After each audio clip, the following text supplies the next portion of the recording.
My name is Cinnamon Donnelly. I'm a nurse practitioner here at Parkview. I've actually worked at Parkview. This is my 21st year. Now I'm going on almost my 10th year as a nurse practitioner in the OB department. Our office pretty much tried to only see the patients that we really needed to see, so our numbers went down quite a bit. And it was a little unnerving to get used to seeing pregnant patients at certain times when you couldn't listen to the baby or you couldn't get a blood pressure, because that's something that's important to us. So we kind of had to switch our thinking and get that more from just asking the patient questions like, is baby moving okay for you? You know, are you having any headaches or blurred vision? And obviously if they were having a problem, we would bring them in. And then our annuals and procedures all got pushed out. So we've really just been trying to catch all those back up. I mean, we rescheduled thousands of patients. So my husband was diagnosed with COVID the Friday before Labor Day, and I pretty much sent him to the basement, and I had to take my kids out of school. On Labor Day weekend is when I started having symptoms. I lost my taste and smell on Labor Day, and then I went into the walk-in clinic and was diagnosed with COVID on the Tuesday after Labor Day. They gave me inhalers and steroids, and those really didn't help. I was sent to physical therapy by my family nurse practitioner just to see if that would help. And she was the one that figured out my diaphragm had stopped working on the left side.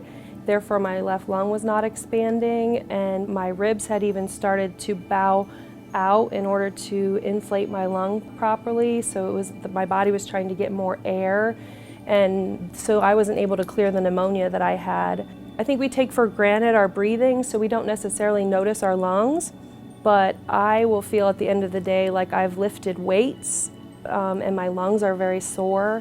After I've had my mask on all day and I've been talking to patients, I still have a lot of fatigue. I also have trouble getting my words sometimes, but I'm very thankful. There's a lot of people who have been a lot worse off than me. You know, people have lost loved ones, so that really plays a part on your mental health, which has been so big this year with COVID. I mean, even if somebody hasn't had COVID, you know, they've been affected financially. They may have lost somebody, their health may have been affected if they actually had COVID. I was extremely excited when I found out that the vaccines were coming, especially to Parkview. I was very proud that Parkview was going to be able to be the first to give the vaccines. I was glad to also be in the first wave of getting it. As nurses, we don't oftentimes do a lot for ourselves, but when we look at it as, well, us getting the vaccine is going to help somebody else trust to get the vaccine is very important. The actual vaccine itself, about 24 hours after I got it, I had a low-grade fever and I had body aches similar to what I had when I had the COVID and some chills. But I think it actually was just an antibody response because I just took some Tylenol and went to bed, and the next day all those symptoms were gone.